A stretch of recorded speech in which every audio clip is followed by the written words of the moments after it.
Golden facades, Julian Reed adjusted his custom Armani jacket as he stepped out of the Bentley, cameras flashing to capture his arrival at the Metropolitan Museum's annual Green Future Gala. At 34, he had already revolutionized sustainable investment with Reed Ventures, turning his inheritance into a $10 billion empire. Tonight wasn't about business, though. It was about being seen. "Julian, darling, wait," Veronica Tate called, carefully navigating the red carpet in 6-inch. Louboutin, her silver gown caught the light perfectly, as it should, having been designed specifically for tonight's event and this exact lighting. Julian smiled with practiced charm, extending his arm to the social media sensation whose beauty and 20 million followers made her the perfect accessory for the evening. They had been dating for 3 weeks, if you could call carefully orchestrated public appearances dating. "You look ravishing," he whispered, leading her into the museum's transformed Great Hall. Crystal chandeliers cast warm light over tables adorned with sustainable florals and biodegradable decor that probably cost more than most people's monthly rent. "This is the event of the season," Veronica purred, her eyes scanning the room, not for the innovative conservation displays, but for more influential connections. "Everyone who matters is here." Julian nodded absently, already calculating the appropriate donation amount based on who else was present. These events had become transactional, visibility in exchange for charitable contributions, strategic conversations disguised as small talk. 2 hours later, Julian stood alone near the champagne fountain, watching Veronica laugh too loudly with Hollywood director Pascal Romano. She hadn't even bothered with an excuse when she'd abandoned him mid-conversation with the governor. Julian took another sip from his glass, maintaining his practiced smile despite the familiar hollow feeling. "Spreading inside him. Refill, sir?" A soft voice broke through his thoughts. He turned to find a young woman with warm brown eyes and a simple black dress that marked her as event staff. Her dark hair was pulled back into a practical bun, and she carried a tray of champagne flutes with elegant efficiency. "I'm fine, thank you," Julian replied automatically, before noticing the slight ink smudge on her right hand and a small pin on her lapel bearing the event organizer's logo rather than a catering company's. "You're not with the serving staff, are you?" he asked, curiosity momentarily displacing his irritation. She smiled, setting down her tray on a nearby table. "Technically, I'm helping wherever needed. I'm Amara Wilson, assistant coordinator for the event. When someone calls in sick, we all pitch in." "Julian Reed," he offered unnecessarily, accustomed to being recognized. "I know," she replied, without the usual fawning tone such recognition typically inspired. "Your company's marine plastic reclamation technology is featured in the East Wing exhibition." Before Julian could respond, commotion erupted near the entrance as international pop star Dimitri arrived unannounced. Julian watched as Veronica practically sprinted across the room, positioning herself directly in Dimitri's path with practiced spontaneity. "Your date seems to have found new entertainment," Amara observed, following his gaze. Julian forced a laugh. Occupational hazard of bringing someone who measures life in photo opportunities. "Must be exhausting," Amara said, glancing at her watch. "Excuse me, I need to check on the keynote preparations. Dr. Morrison should be arriving any minute for his presentation." As she turned to leave, Julian surprised himself by asking, "What's your actual job when you're not rescuing overpriced charity events?" Amara paused, a genuine smile crossing her face. "I'm finishing my PhD in Sustainable Development Economics. This is just part-time work to fund my research project in urban community gardens." Something about her straightforward answer, devoid of networking calculation, made Julian curious for the first time that evening. Before he could inquire further, Amara's phone buzzed urgently.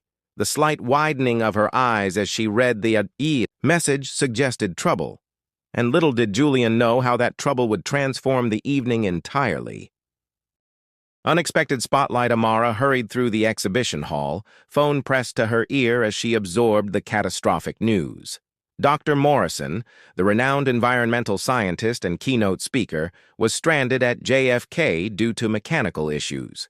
With 40 minutes until his scheduled presentation on urban sustainability initiatives, the event director was panicking. "No, Hannah, I understand. It's not your fault," Amara assured her boss while mentally cataloging potential solutions. "We have 300 guests expecting a presentation on community-based environmental solutions." "Yes, I know the donors are expecting—" She paused, taking a deep breath. "Actually, I might have an idea." 10 minutes later, Amara found herself in the employee restroom, staring at her reflection. She had removed her service pin and released her hair from its tight bun, letting the dark waves fall naturally around her shoulders. The simple black dress she wore, chosen for its ability to blend into the background while she worked, now seemed inadequate for what she was about to do. "You've presented your research at conferences before," she reminded herself. "This is just a slightly larger audience, with significantly more money."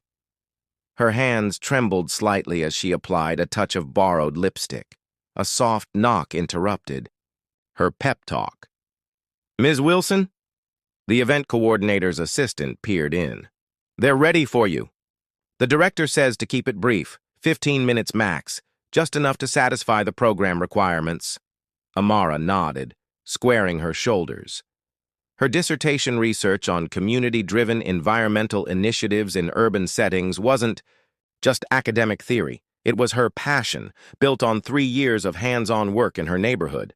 If she couldn't speak about this convincingly, what was the point of her research?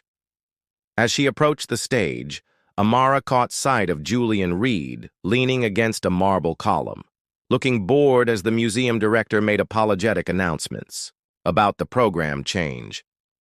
Veronica was nowhere to be seen, presumably still orbiting the celebrity newcomer.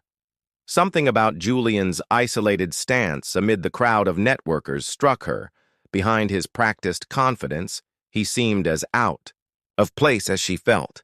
"Pleased to introduce Amara Wilson, a doctoral candidate from Columbia University who will share insights on grassroots sustainability initiatives," the director finished, gesturing toward Amara with the desperate smile of someone expecting disaster. The polite, disinterested applause that greeted her entrance made Amara's stomach tighten. These people had expected a renowned scientist, not a graduate student in a simple dress. Several guests were already discreetly checking their phones, while others whispered behind programs. Stepping to the microphone, Amara took a deep breath. "Good evening. I'm not Dr. Morrison," she began, earning a few chuckles. "And I don't have fancy slides prepared. What I do have is 3 years of dirt under my fingernails from transforming an abandoned lot in West Harlem into a community garden that now feeds 75 families and serves as an educational center for local schools." The unexpected candor caught attention. Phones lowered slightly as she continued. "We talk about sustainability as though it's about technology and policy, and those things matter enormously. But at its heart, sustainability is about people, about creating systems that communities can maintain themselves, about solutions that work because they belong to the people who implement them." As she warmed to her subject, describing the transformation of toxic soil into vibrant gardens, the youth education programs that had reduced local dropout rates, and the elderly participants whose mental health had measurably improved, Amara forgot to be intimidated. She spoke with the quiet authority of someone who had witnessed transformation firsthand. "The most elegant environmental solution is worthless if it doesn't consider the human element," she concluded. "Technology without community engagement creates dependent consumers, not empowered citizens. The future of urban sustainability isn't just about what we build, it's about who builds it and why." When she finished speaking, the silence that followed made her heart sink momentarily until someone in the back began to applaud. The applause spread, growing from polite acknowledgement to genuine enthusiasm. From his position near the column, Julian found himself clapping with unexpected vigor. The contrast between Amara's authentic passion and the calculated networking he'd witnessed all evening was stark. While Veronica had been chasing photo opportunities, this woman had been quietly changing lives in a neighborhood he'd probably driven through without noticing. As Amara stepped down from the stage, visibly relieved, she was immediately surrounded by guests with questions and business cards. Julian watched as she navigated the sudden attention with grace, but without the practiced networking moves he could spot from across the room. Something shifted in his perception. The woman he'd mistaken for serving staff had just delivered the most compelling vision of the future he'd heard in years, not through sophisticated graphs or investor-friendly terminology, but through simple human stories. For the first time that evening, Julian felt a genuine desire to continue a conversation, rather than just exchange strategic pleasantries. He straightened his tie and began making his way toward her, leaving behind the champagne fountain and the world of surface impressions it represented. Beyond first impressions, Julian navigated through clusters of designer gowns and tailored suits, nodding mechanically at familiar faces without stopping for conversation. His focus remained on Amara, who was now surrounded by a small crowd of genuinely engaged listeners. A rarity at these events where attention typically lasted only until someone more important entered one's field of vision. So your urban garden model is entirely self-sustaining after the initial investment? An older woman in an emerald dress was asking as Julian approached. Within 18 months, Amara confirmed. The community market covers operating costs, and we've implemented a teaching program where experienced gardeners mentor newcomers, eliminating the need for paid staff. Fascinating approach, Julian interjected, causing several heads to turn. His presence created an immediate ripple effect. Conversations paused, postures straightened, and several people subtly shifted to include him in their circle. Amara's expression, however, remained unchanged, neither impressed nor intimidated. "Mr. Reed," she acknowledged with a slight nod. "I was just explaining how community ownership creates sustainability beyond environmental metrics."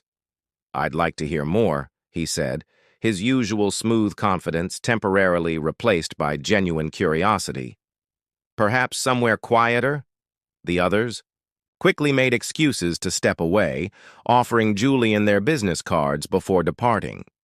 He noticed Amara watching this exodus with a knowing smile. "The Julian Reed effect," she observed once they were relatively alone. "Quite the social superpower." He gestured toward a secluded seating area near the Egyptian collection. "An exhausting one.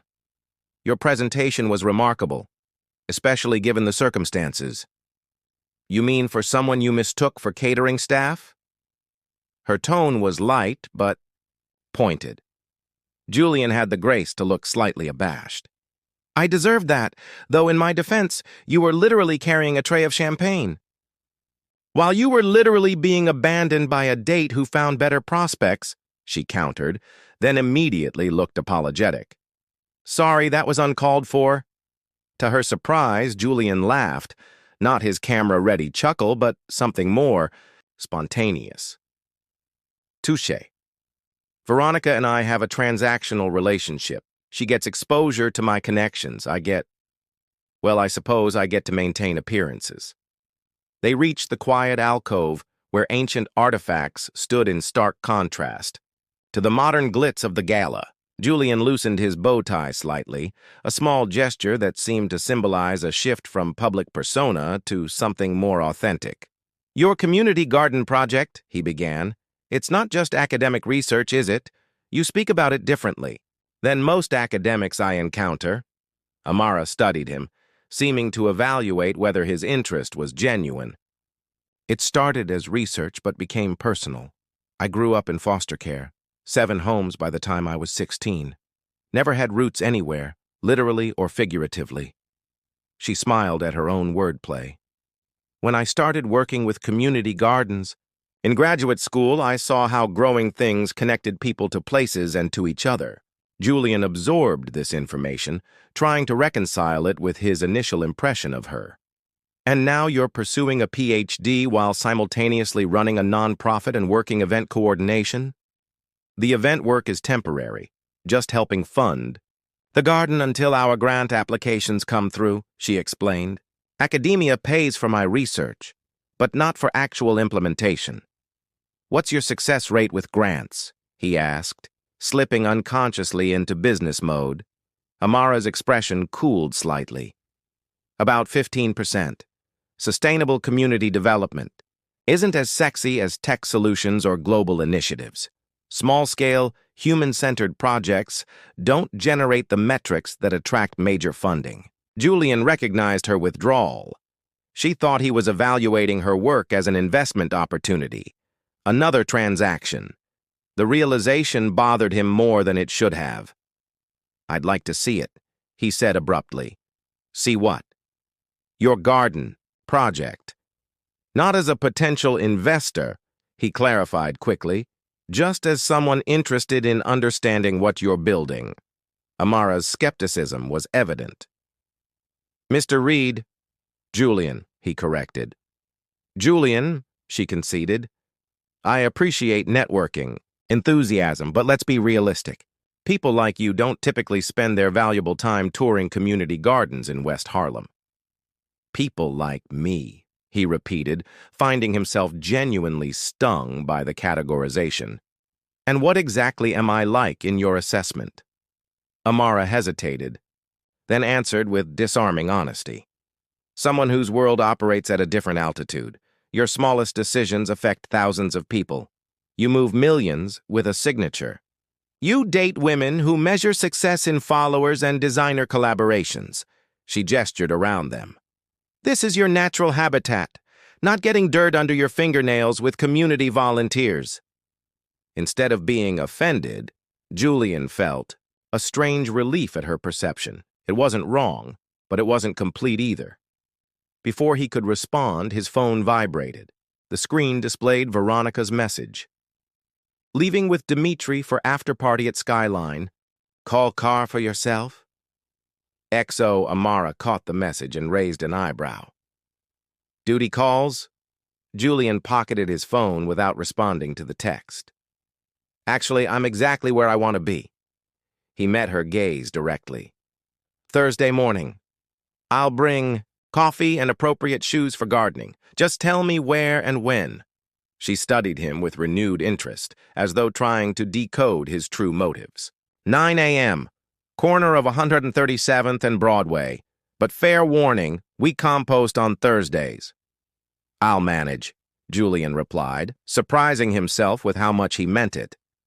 For the first time in longer than he could remember, he was pursuing a connection based on curiosity rather than calculation. Whether Amara believed that or not remained to be seen, but as the museum clock chimed 11, Julian realized he'd spent 2 hours in genuine conversation, something that hadn't happened at a social event in years. As the gala began winding, down around them they continued talking about sustainable economics, community development theories, and eventually their favorite coffee varieties, each gradually seeing beyond their initial impressions of the other. Genuine connections. Thursday morning arrived with unexpected nervousness for Julian. He stood at the designated corner, balancing a carrier with 2 coffees while consulting his phone's map. His usual driver had raised an eyebrow when given the IGI destination, but remained professionally silent. Julian had dismissed him after drop-off, not wanting to arrive with a conspicuous display of wealth. He'd swapped his typical business attire for what his personal shopper had assured him were casual clothes, dark jeans that cost more than some people's monthly rent, and a simple navy sweater that had probably never seen actual work. Still, he felt oddly self-conscious, aware that his version of dressed down remained a clear signal of his socioeconomic status. You actually came. Amara's voice came from behind him. Julian turned to find her approaching, dressed in worn jeans, a faded university sweatshirt, and muddy boots. Her hair was pulled back in a practical ponytail, and she carried a battered canvas bag overflowing with gardening tools. I said I would, he replied, offering her coffee. Oat milk latte, no sweetener, as requested. She accepted it with a surprised smile. You remembered my coffee order from a brief mention during a charity gala. Impressive. I pay attention to details that matter, he said simply. Amara led him down the block, past graffiti-covered walls and small bodegas. Fair warning, everyone at the garden knows I invited someone today. But I didn't specify it was Julian Reed, billionaire entrepreneur. I'd prefer to keep it that way. Embarrassed to be seen with me? He asked lightly. She shook her head. The opposite, actually. Once people know who you are, the dynamic changes. They might think we're getting special funding or that you're evaluating them. Today isn't about publicity or investment opportunities. Then what is it about? Julian asked, genuinely curious. Amara stopped walking, turning to face him directly. I'm still trying to figure that out myself. But let's start with giving you a glimpse of something real. No press, no agenda, no networking potential. Just people growing food and community in a space that was once considered worthless. They turned a corner, and Julian found himself facing what appeared to be an entire city block, transformed into organized green space. Where he'd expected a small community plot, he discovered a comprehensive urban ecosystem. Neat rows of vegetables grew alongside flowering plants that attracted bees and butterflies. A small greenhouse stood in one corner, while a covered pavilion housed tables where several elderly people were sorting seeds. Welcome to Harmony Gardens, Amara said, watching his reaction. 3 years ago, this was an abandoned lot, filled with construction debris and used needles. As they entered through the simple wooden gate, Julian noticed the intricate irrigation system, clearly engineered for maximum efficiency with minimal materials. Rain barrels connected to solar-powered pumps that distributed water through a network of pipes. Composting stations were strategically placed throughout the garden. You designed this? He asked, professional admiration evident in his voice. Co-designed with the community, she corrected. My technical knowledge combined with their practical experience. Mr. Ortiz over there, she nodded toward an elderly man tending tomato plants, taught me more about adaptive growing techniques than any of my professors. Over the next 2 hours, Julian found himself introduced to a diverse community of gardeners. Children from the nearby elementary school arrived for their weekly science lesson, examining soil samples and recording plant growth in worn notebooks. A group of young mothers harvested vegetables while discussing recipes. Retirees shared gardening tips with novice participants. To Julian's surprise, no one treated him differently once Amara introduced him simply as Julian, a friend interested in community development. People welcomed him without the deference or opportunism he typically encountered. Several put him to work immediately, having him turn compost, dig irrigation trenches, and transplant seedlings. By midday, his expensive jeans were mud-stained. His hands were blistered, and he'd learned more about community-based sustainability than from any conference or white paper. He worked alongside a retired construction worker named Gerald, who patiently corrected his technique for setting garden pavers. Not so rigid with your back, young man. The strength comes from here, Gerald demonstrated, pointing to his core. Same in life as in gardening, flexibility prevents breaking. During their lunch break, simple sandwiches shared at a weathered picnic table, Julian watched Amara interact with the community members. She knew everyone's names, asked about specific family members, and listened to concerns about the garden's needs with genuine attention. There was no performance in her interactions, no calculation of social leverage. The north corner still gets waterlogged during heavy rain, a woman named Paulina was explaining to Amara. We need to adjust the grading before planting the fall vegetables. We'd need equipment rental for that, Amara replied, making notes in a worn notebook. Let me check if the university has resources we could borrow. Julian cleared his throat. I might be able to help with that. I have contacts in construction who owe me favors.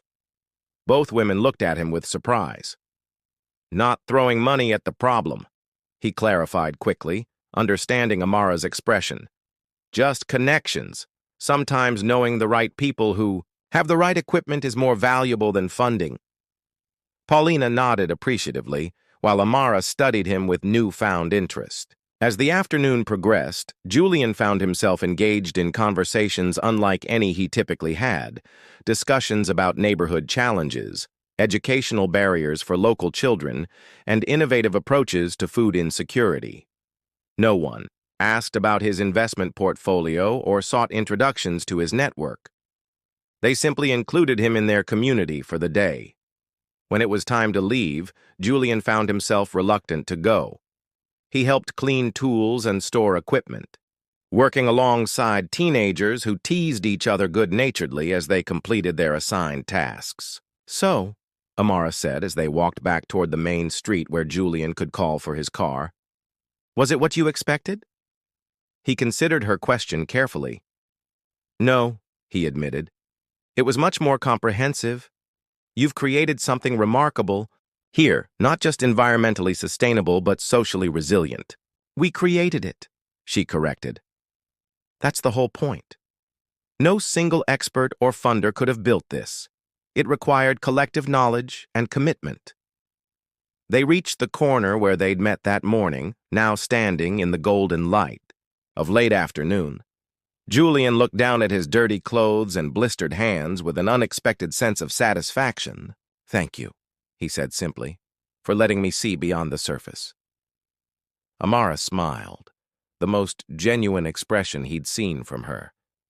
"You surprised me today, Julian. You actually listened more than you spoke." "High praise indeed," he laughed, then grew serious. "Would you consider having dinner with me tomorrow? Not at some trendy restaurant with paparazzi outside, just good food and conversation." She hesitated, and he could see her weighing possibilities and potential complications. "Just dinner," he assured her. "No hidden agendas or business propositions." "All right," she finally agreed, "but I choose the place." As Julian watched her walk away, he realized that for the first time in years, he was pursuing someone not for her social media influence or the impression she'd make on others, but simply because he wanted to know more about who she was and the world she had built. Value redefined. 6 months later, Julian adjusted his bow tie as his driver navigated toward the Metropolitan Museum. The annual Green Future Gala had arrived again, but this time everything was different. "Nervous?" asked Amara from beside him, elegant in a midnight blue gown made by a sustainable fashion collective she'd introduced him to. Unlike the designer clothes that had previously filled his world, this dress had a story, created by formerly incarcerated women learning tailoring skills through a rehabilitation program. "Surprisingly, yes," Julian admitted, reaching for her hand. "This presentation matters more than any investor pitch I've ever given." Amara squeezed his fingers reassuringly. "Because it's authentic. The Julian Reed who shows up in boardrooms is impressive, but the one I've come to know over garden beds and community meetings is transformative." The past months had unfolded in ways neither could have predicted. Their dinner had stretched into 5 hours of conversation, followed by weekend visits to the garden that became regular commitments. Julian had started applying his business acumen to Harmony Garden's challenges, not by throwing money at problems, but by rethinking systems and leveraging relationships. Meanwhile, Amara had challenged his perspective on everything from corporate responsibility to personal fulfillment. She'd accompanied him to business functions, unimpressed by the glitter, but fascinated by the potential to redirect resources toward community-based initiatives. The car stopped at the museum entrance, where photographers clustered expectantly. Julian had once orchestrated these arrivals carefully, selecting dates based on their media value. Now he simply helped Amara from the car, their easy companionship, requiring no performance. "Mr. Reed, who's your date tonight?" called a familiar reporter. Julian smiled. This is Dr. Amara Wilson, my partner and co-founder of the Reed Wilson Community Sustainability Initiative. Cameras flashed as they moved inside, where the Great Hall had been transformed once again into a showcase of environmental innovation. Julian noticed Veronica across the room, now on the arm of a tech mogul from Silicon Valley. She caught his eye and gave a practiced smile, clearly expecting him to feel some sense of loss. Instead, he felt only genuine well wishes as he guided Amara toward the exhibition they had come to unveil. Their names appeared together on the placard, the Neighborhood Nexus Model, Scaling Community-Driven Sustainability. Still can't believe. We pulled this together in 6 months, Amara murmured, surveying the interactive display that showcased their pilot programs across 5 neighborhoods.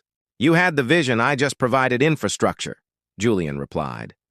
Though I must say, board meetings are far more productive when held in community gardens. The museum director approached, clearly delighted by the evening's turnout. Julian, Dr. Wilson, we're ready for your keynote whenever you are. Largest attendance we've had in years. Everyone's curious about your partnership.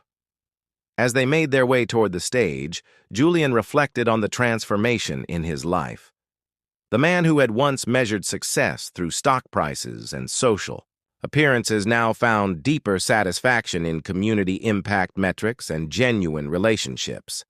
His wealth remained a tool, but its purpose had fundamentally shifted. The lights dimmed as they took their positions on stage. Julian gazed out at the audience.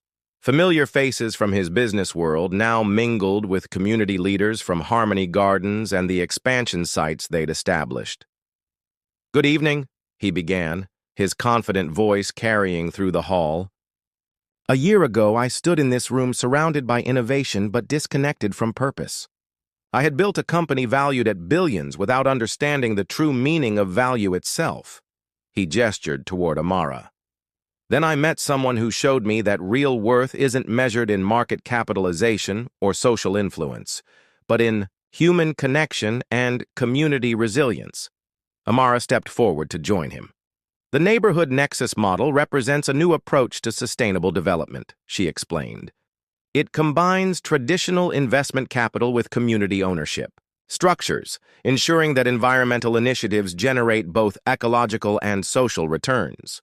Together, they outlined their vision, a network of community-owned sustainability projects that created jobs, improved food security, and built climate resilience while generating modest but stable financial returns. The presentation included testimonials from community members whose lives had been transformed through participation. Traditional philanthropy creates dependency, Julian explained. Traditional business often extracts value from communities. We're demonstrating a middle path, regenerative enterprise that builds community wealth while addressing environmental challenges. As they concluded their presentation, the audience response was immediate and enthusiastic.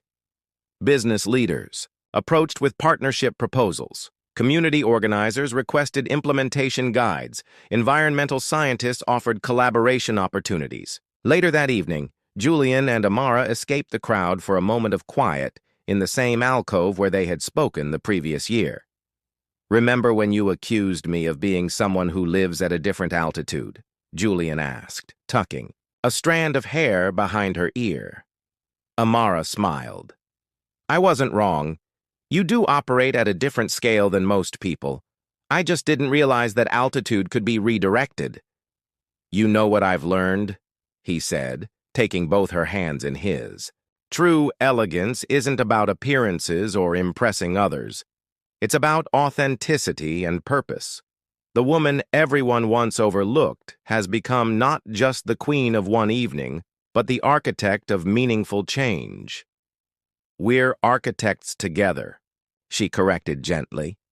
Your business vision combined with community-centered approaches created something neither of us could have built alone.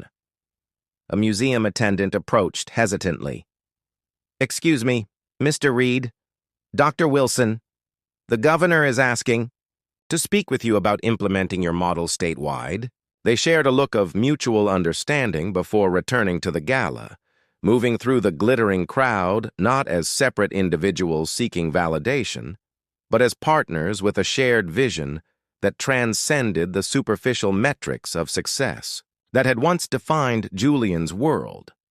As midnight approached, they slipped away from the event earlier than social protocol might dictate. Instead of attending the exclusive after-party that Julian would once have considered mandatory, they asked his driver to take them to Harmony Gardens. Under the moonlight, they walked through the thriving community space that had catalyzed their connection. Solar-powered lights illuminated paths between garden beds, where tomorrow's volunteers would continue building something meaningful. From serving drinks to changing paradigms, Julian mused, slipping his arm around Amara's waist. You've transformed. More than this garden, you've transformed my understanding of what matters. Amara leaned against him, comfortable in both the elegant gown and this earthy setting. And you've shown me that influence and resources, when directed with genuine intention, can amplify impact beyond what grassroots efforts alone can achieve. As they stood together in the garden that represented their shared values, the contrast between superficial glitter and authentic worth had never been clearer. The man who had once sought validation through association with beautiful facades had discovered that true beauty emerged from character, purpose, and genuine connection. Lessons learned not in boardrooms or ballrooms, but in the fertile soil of community and honest relationship. In that quiet moment, surrounded by the evidence of what they had built together, both Julian and Amara recognized that they had found something far more valuable than either had been seeking when they first met. A partnership based not on appearance or advantage, but on shared vision and mutual respect that promised to grow as abundantly as the garden around them.